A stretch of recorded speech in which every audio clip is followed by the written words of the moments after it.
이름으로 축복합니다. 이름으로 축복합니다.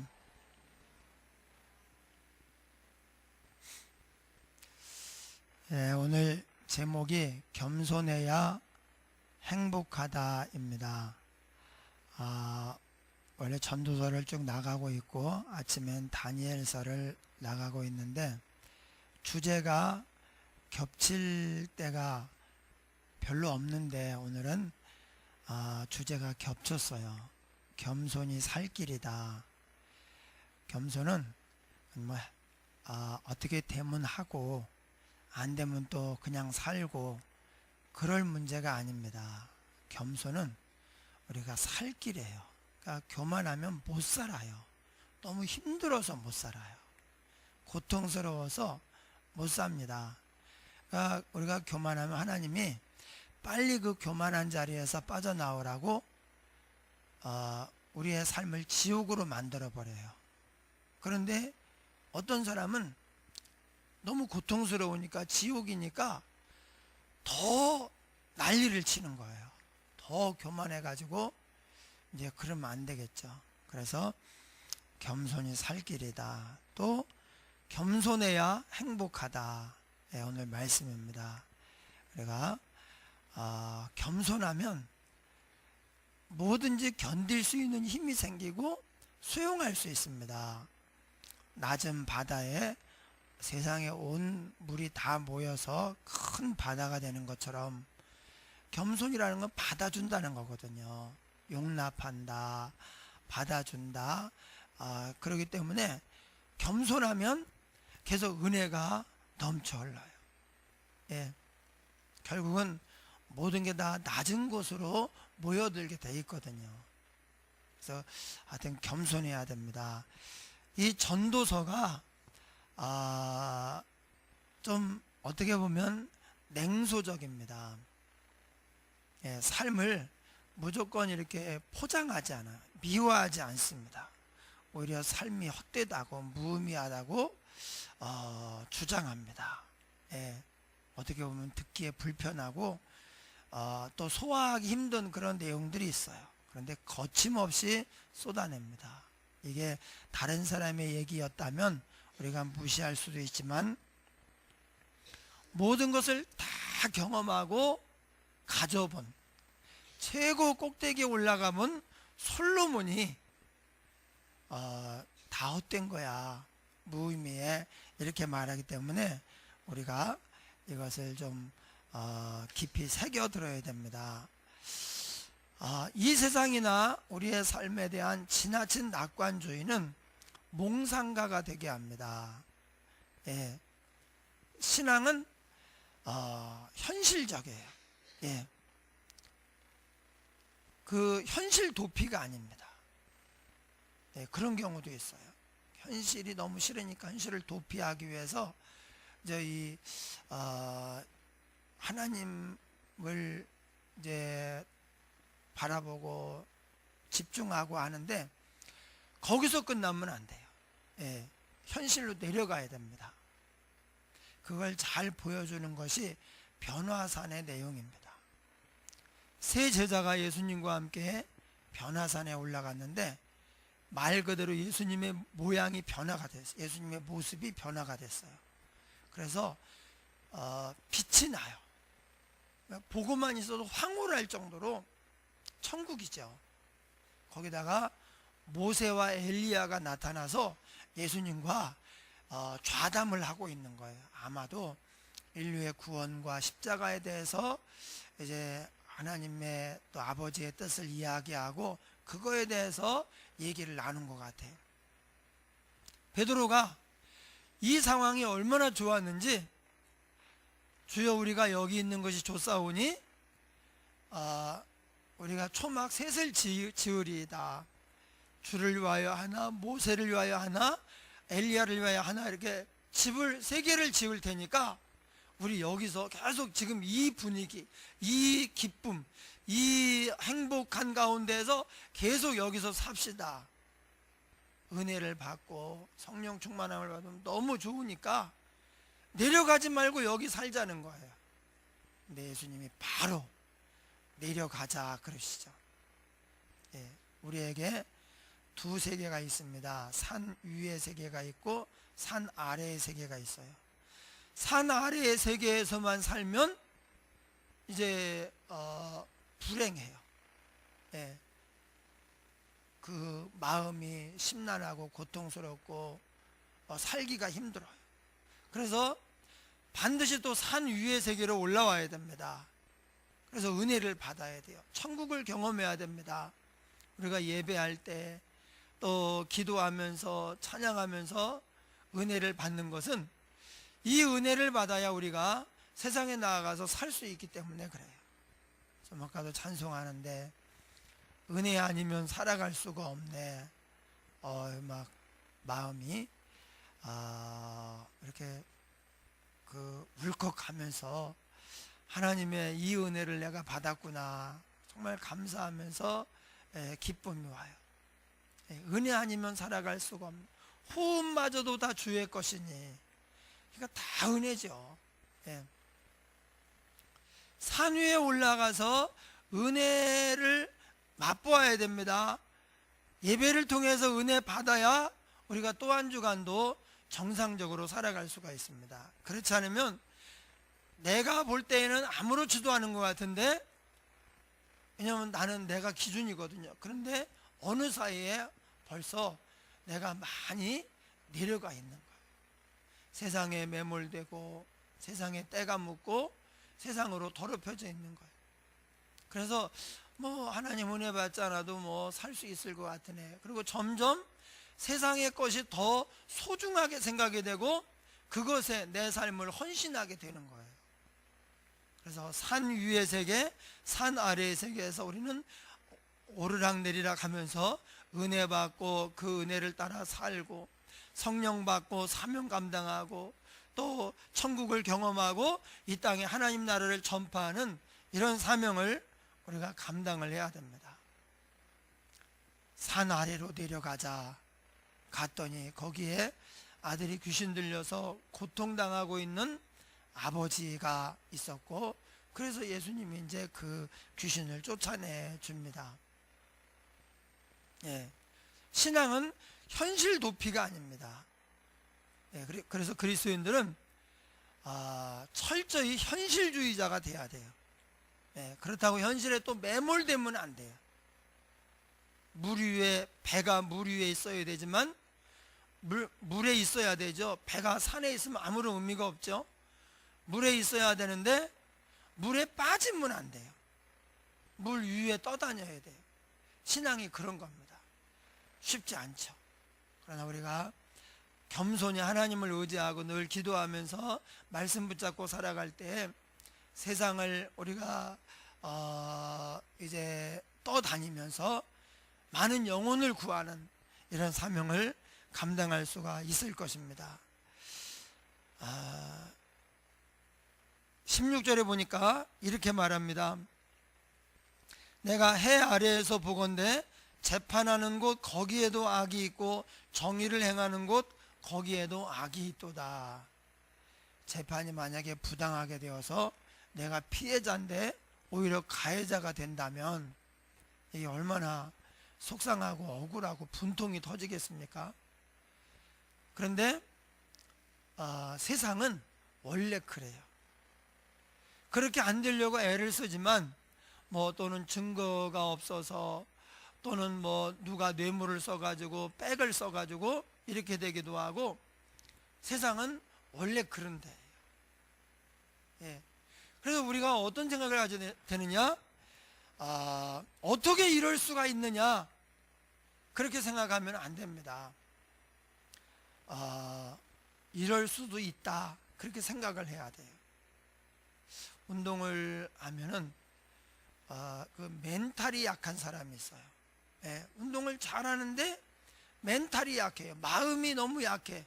이런 사람은 그냥 무슨 신경 쓰일 만한 말 한마디만 해주면 그걸 이제 못 넘기고 바로 흐트러져요. 폼이 흐트러지고 이제 막 그 분노 가운데에서 제대로 실력 발휘를 못해요. 어떤 사람은 이제 조금 억울한 판정을 받아서 심판이 올바르게 하려고 하지만 또 하다 보면은 잘 못 봐서 뭐 그럴 수도 있고, 어떤 때에는 심판이 아는 팀이 있잖아요. 예, 나랑 잘하는 사람인데 그 사람은 좀 엇비슷하면요 나한테 유리하게 판정을 해준다고요. 반대가 되면 속상한 거죠. 보니까 둘이 아는 사이야. 심판하고 이 팀하고 아는 사이인데 우리가 싸우는데 사사건건 이쪽 팀이 유리하게 하면 굉장히 기분 나쁘죠. 그럴 때 어떻게 이럴 수가 있느냐라고 그것을 자꾸 생각을 하고 거기 매여 있으면 그럼 이제 게임은 끝난 거예요. 둘이 친하니까 그럴 수 있다 그러고 마음을 편하게 먹고 경기에 최선을 다해야 돼요. 멘탈이 강하면 어쩔 수 없이 이제 우리가 이기면 이기는데, 멘탈이 약하면 거기서 내가 힘도 못 써보고 실력 발휘도 못하고 지게 됩니다. 그래서 여러분 살아가면서 억울한 일을 겪고 또 부당한 어떤 판정을 받고 할 때 이건 세상 끝이다 그렇게 생각하지 말고 그럴 수도 있다. 좀 부당했구나. 근데 그 뒤에 뭐라고 말합니까? 하나님이 심판하실 것이다. 하나님이 다 보고 계시기 때문에 하나님이 심판하셔요. 예. 내가 내 마음속으로 이르기를 의인과 악인을 하나님이 심판하시리니 이는 모든 소망하는 일과 모든 행사에 때가 있음이라. 지금 당장은 아니죠. 지금 당장 하면 좋겠는데 그렇진 않아요. 그런데 하나님이 때가 되면 심판하셔요. 만약에 우리한테 잘못하는 사람에 대해서 하나님이 당장에 심판하잖아요.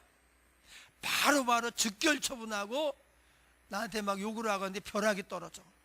예. 막 이렇게 되면요 내가 교만해집니다.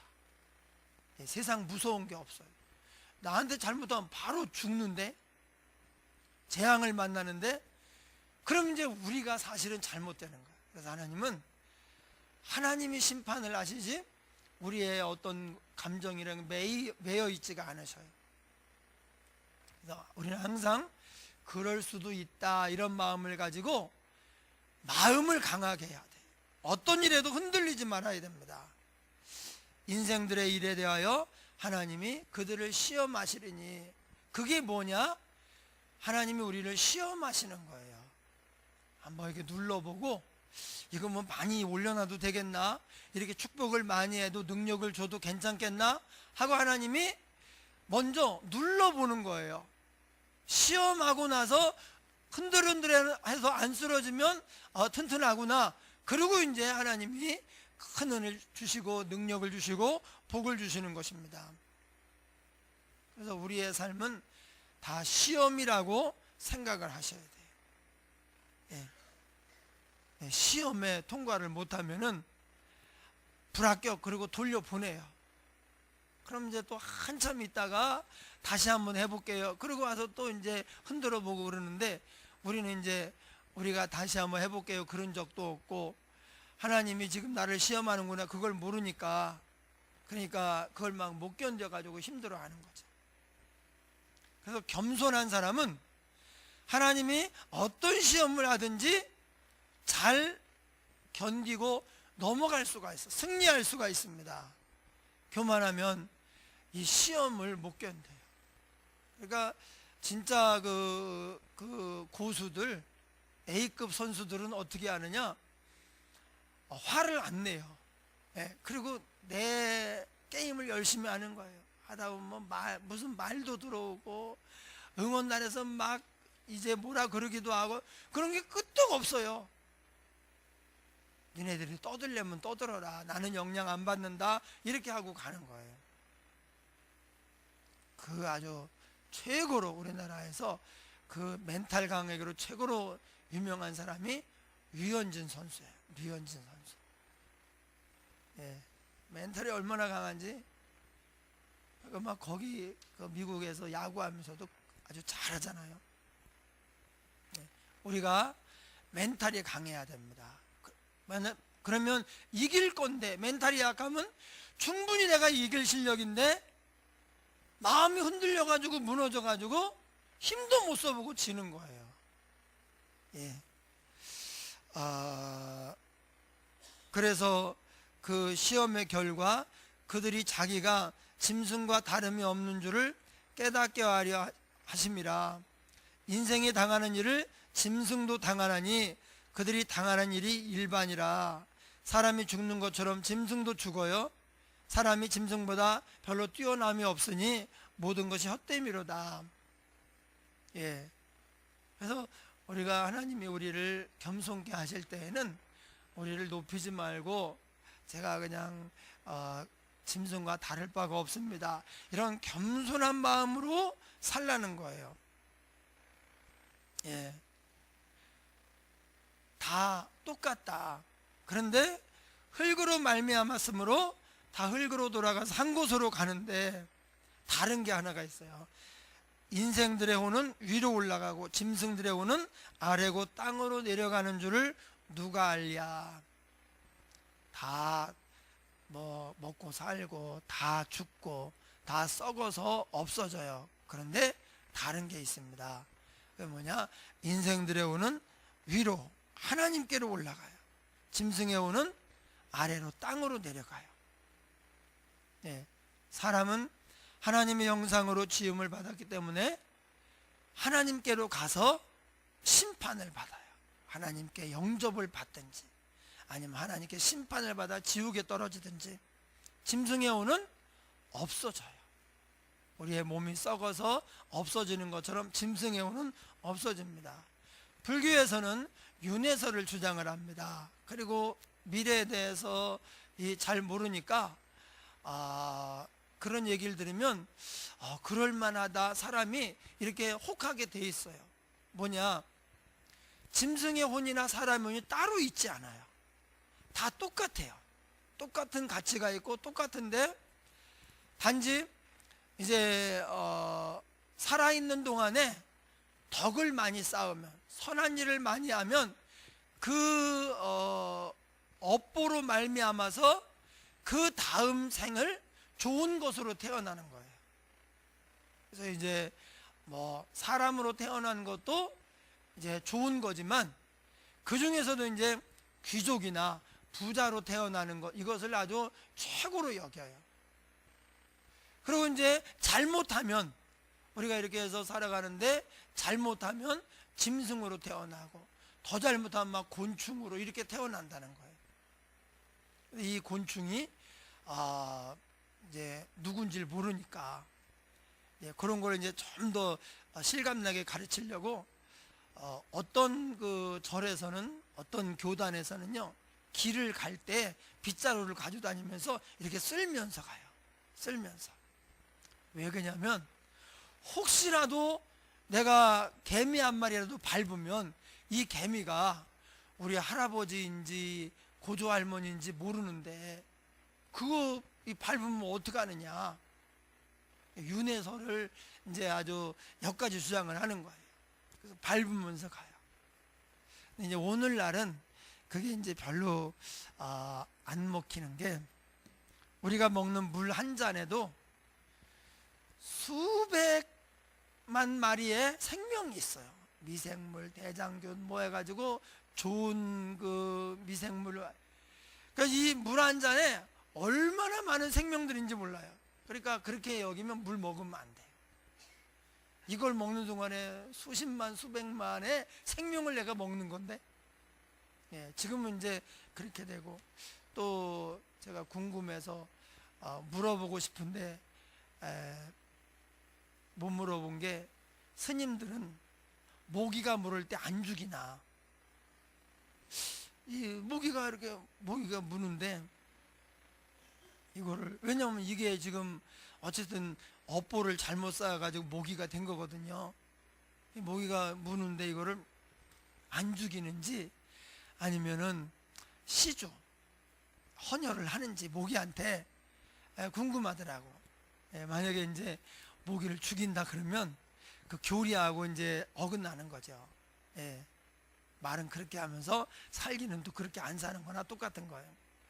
그래서 윤회설은 뭐냐? 모기나 구덕이나 사람이나 다 가치는 똑같다는 거예요. 그런데 단지 이제 전생에 업보를 많이 쌓았느냐, 또 잘못된 삶을 살았느냐에 따라서 다음에 어떻게 태어나냐가 결정이 된다. 이게 윤회설이에요. 예.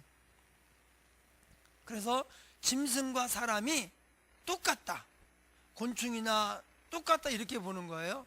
근데 우리는 아닙니다. 근본적으로 차이가 있어요.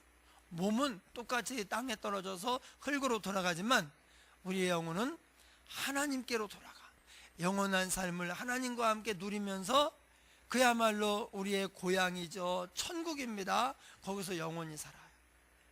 그러나 짐승들은 그냥 없어져 버리고 말아요. 그래서 어떤 분들은요, 반려견을 키우다가, 반려묘 고양이나 강아지를 키우다가, 이게 식구나 마찬가지거든요. 예, 키우다가 죽은 거예요. 막 십몇 년 같이 살다가 죽으니까 얼마나 마음이 아파요. 그래서 장례식을 치르네.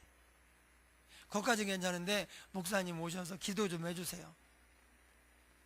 장례식 집례를 해주세요. 여러분, 제가 이 자리에서 얘기합니다. 여러분들이 아무리 반려견 장례식을 치러달라 기도해달라 그래도 저는 콧방귀도 안 낍니다.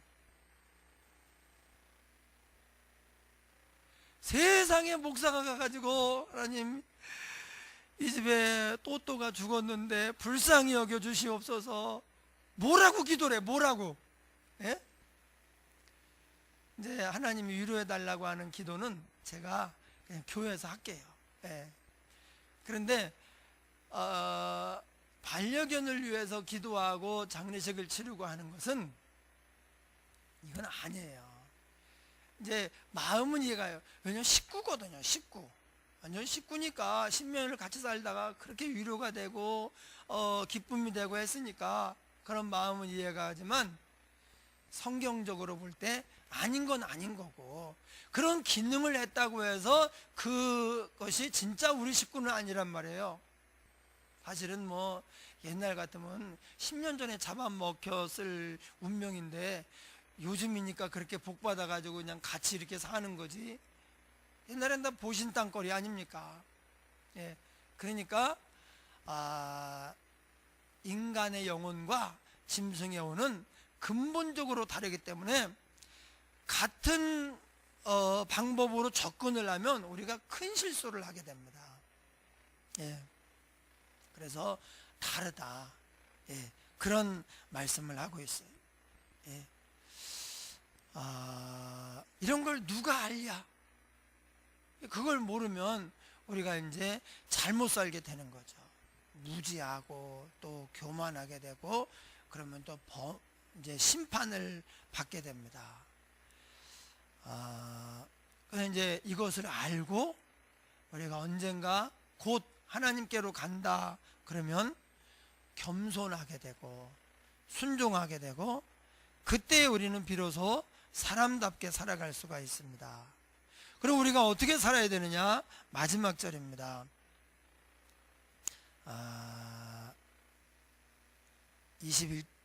22절 보니까, 그러므로 나는 사람이 자기 일에 즐거워하는 것보다 더 나은 것이 없음을 보았나니 이는 그것이 그의 몫이기 때문이라. 그의 뒤에 일어날 일이 무엇인지를 보게 하려고 그를 도로 데리고 올 자가 누구이랴. 예. 자기 일에 즐거워야 돼요. 데니스 홍이라고 하는 로봇 공학자가 있습니다. 미국에서 이 분야에서 5손가락 안에 드는 하여튼 세계적으로 굉장히 유명한 한국계 과학자예요. 그런데 이분이 이런 얘기를 하더라고요. 우리가 어떤 일을 할 것이냐, 어떤 직업을 가질 것이냐, 좋아하는 일을 하라, 잘하는 일을 하라, 가치 있는 일을 하라, 이 3가지를 하더라고요. 예. 그래서 여러분,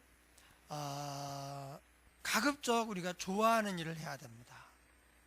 또 잘하는 일을 해야 됩니다. 그리고 거기에서 가치 있는 일을 해야 돼요. 예. 영원한 가치가 있는 일이면 더 좋겠죠. 그래서 이렇게 해야 되는데, 그렇게 할 때 우리가 행복하다는 거예요. 좋아하지도 않고 잘하지도 않고 가치도 없고 그런 일을 어쩔 수 없이 먹고 살기 위해서 해야 된다면 그야말로 마음이 계속 억눌리면서 이제 우리가 우울하겠죠. 예. 그래서 내가 좋아하는 일이 뭔가, 내가 잘하는 일이 뭔가, 어떤 것이 더 가치 있는가를 따져보고 그렇게 해야 됩니다. 자기 일에 즐거워하는 것보다 더 나은 것이 없음을 보았나니, 어떤 경우에는 우리가 하는 일이 사실은 다 어떻게 보면요 즐거움이 있어요. 그런데 거기에 마음을 쏟지 않으면 그 일이 안 즐거워요. 그래서 이제 내가 하는 일을 소중히 생각을 하고 잘하면 다 즐거운데 그냥 여볼로 생각을 하고 자꾸 떠날 생각만 하고 이렇게 하면 이 일이 내게 기쁨이 되질 않죠. 그래서 우리 마음을 즐겁게 하는 일이 무엇인가, 그것을 이제 따져서 그 일을 우리가 열심히 해야 돼요. 마지막에 굉장히 중요한 내용을 말합니다. 그의 뒤에 일어날 일이 무엇인지를 보게 하려고 그를 도로 데리고 올 자가 누구이랴. 우리가 죽었습니다. 그 다음에 자녀들이 어떻게 될지, 교회가 어떻게 될지, 우리나라가 어떻게 될지는 아무도 모릅니다. 어떻게 되었는지를 보게 하려고 우리를 다시 데리고 올 자가 누구겠느냐? 없죠. 우리는 한 번 가면 오지 않아요. 다윗이 고백한 것처럼 먼저 죽은 자기 그 아들을 이제 이야기하면서 내가 그에게로 갈 수 있지만 그가 내게로 올 수는 없기 때문에 이런 얘기를 합니다. 그래서 우리가 한 번 가면 아무리 오고 싶어도 다시는 올 수가 없습니다. 그러니까 그때 이 다음에 내 자녀들이 어떻게 되었는지, 우리 사임교회는 어떻게 되었는지, 또 우리나라는 어떻게 됐는지, 내가 아는 사람들은 어떻게 사는지 그거를 우리가 알 수 없어요. 그럼 어떻게 해야 되느냐? 지금 열심히 기도해주고 섬기고 축복하고 그리고는 하나님께 딱 맡기고 가는 거예요. 우리 자녀들도 하나님께 맡겨야 돼요. 내가 내 힘으로 어떻게 하려고 막 이렇게 하잖아요. 그럼 부작용만 나타나요. 하나님이 하시면 부작용이 없고 잘 되는데 내 힘으로 하려고 하면 오히려 부작용이 나타나가지고 오히려 어려워져요. 그래서 자녀들의 문제 하나님께 딱 맡겨야 돼요. 그게 겸손입니다. 겸손한 자는 맡겨요. 그러니까 기도하고 문제도 맡기고 하나님의 뜻을 구하고 이렇게 하는데, 교만한 사람은 내 힘으로 내가 어떻게 해야 돼요. 내가. 그러니까 굉장히 피곤하고 복잡하고 힘이 들어요. 교만 자체가 힘이 들어가는데 그렇게 하려니까 사람들에게 얼마나 힘을 주고 살아가는지 막 삶이 너무 힘들고 고통스럽죠. 그래서 겸손한 사람이 행복합니다. 겸손한 사람은 억울한 일, 힘든 일, 부당한 일을 겪어도 그럴 수도 있지 하고 소화를 해요. 겸손한 사람은 하나님이 시험하실 때 그 시험을 잘 통과를 해요. 시험이라고 하는 것은 통과를 못하면 어려운데 통과를 하면 좋은 일이 있어요. 운전면허 시험 통과하면 면허증이 주어지고 차를 운전할 수가 있는 거예요. 사법고시 말할 것도 없죠. 모든 시험은 통과를 못하면 원위치예요. 그런데 통과를 하면 좋은 일이 있어요. 우리 사모가 달리기를 잘 하는 편은 아니에요. 그런데 한번 자기 평생에 내가 이렇게 잘 뛴 적은 없었다, 막 그런 적이 한 번 있었는데, 그 교련 선생님인지 체육 선생님인지가 전체 반애들을 해놓고 선착순을 한 거예요. 저기 갔다 와라. 선착순 10명. 근데 거기 갔다 오는데 죽을 지경. 그러니까 막 그걸 하는데 목숨 걸고 뛰었대요. 그래서 두 번째는 이제 됐대는지 세 번째 됐대는지. 여러분 딱 합격을 하면 이제 여기서 쉬고 있는데 그 안에 못 들잖아요. 그럼 다시 거기까지 다시 갔다 와야 돼. 세상에 제 부대 군대에 있을 때 팔달산 같은 데가 있어요. 여기서 팔달산보다는 조금 가까운데 거기를 갔다 오라는 거예요. 그것도 선착순도 한 명이 한 명. 예. 근데 진짜 잘 뛰는 애들이 있거든요. 그 산길을 막 날아다니고. 저는 이제 장거리는 좀 뛰는데 단거리는 그러니까 막 아예 처음 뛰다가 힘들면 안 되니까 아예 처음에는 포기하고 있다가 이제 이 정도면 이제 뛸 놈은 다 뛰었나 보다. 그럼 그때 이제 뛰어가지고 나중에 해야 되는데 이상하게 운도 없는 게 그래서 이제 마지막이 아니라 제가 그냥 머리를 짜고 전략을 짜가지고 해서 제가 딱 합격했더니 그러고 나서 이제 이 사람도 지쳤는지 그만 이제 집합하라 그러더라고. 죽으라고 뛰었네. 그럴 줄 알았으면 그냥 슬슬 뛰는 건데. 네. 여러분 겸손하면 모든 시험에 합격을 합니다. 겸손하면 우리의 미래는 물론이고 자녀의 미래, 교회와 나라와 이 세상에 내가 아는 사람들의 미래를 하나님께 맡길 수 있어요. 하나님께 맡기면 내가 아는 것보다 더 잘 되거든요. 그러니까 감사함으로 맡기고 기쁘게 나는 하나님께로 그냥 가볍게 올라가는 거예요. 근데 이제 그렇지 않으면 어떤 일이 벌어지나, 내가 셋째 아들 때문에 눈을 못 감는다. 지금 돌아가셔야 되는데 어떤 자식이 걸려가지고 차마 눈을 못 감는 거예요. 얼마나 그 자식이 이거 걱정이 돼가지고. 그래봐야 소용없어요. 그냥 우리는 하나님께 딱 맡기고 하나님 책임져 주세요. 그리고 맡기고 우리는 가볍게 그냥 올라가면 돼요. 근데 그 겸손한 사람이 맡길 수 있어요. 교만한 사람은 자기가 해요. 원수 갚는 것도 자기가 하고 문제 해결도 자기가 하고 그러니까 참 힘이 들어요. 맡기지 못해요. 그러니까 자기가 해야 되니까 하나님도 맡긴 것만 하나님은 해결해 주시는데 안 맡기니까 아유 저렇게 왜 안타깝게 저럴까, 그리고 그냥 놔두시는 거예요. 우리가 맡겨야 됩니다. 그래서 겸손하면 행복해요. 겸손한 사람은 이제 다 그러려니 하죠. 시험을 이기죠. 맡기죠. 그러니까 겸손한 사람이 행복합니다. 여러분 하나님 앞에 한없이 겸손해지셔서 하나님께 은혜도 받고 또 행복하게 사명 감당하며 사는 저와 여러분 되기를 주의 이름으로 축원합니다. 우리 다시 한번 우리의 겸손함을 위해서 늘 깨닫고 기도하며 하나님 앞에 겸손히 살아가게 해달라고 통성으로 한번 기도하겠습니다. 하나님 아버지, 교만한 우리를 불쌍히 여기시고 용서하여 주옵소서. 겸손하게 하옵소서. 하나님 큰 은혜 베풀어 주시옵소서. 아버지 하나님 역사하시기 원합니다. 은혜 베풀어 주시기 원합니다. 하나님 겸손하여 능력 있는 삶이 되고 시험을 이기고 세상에 대해서 그러려니 하고 살아갈 수 있는 그런 열린 마음이 되게 하여 주옵소서.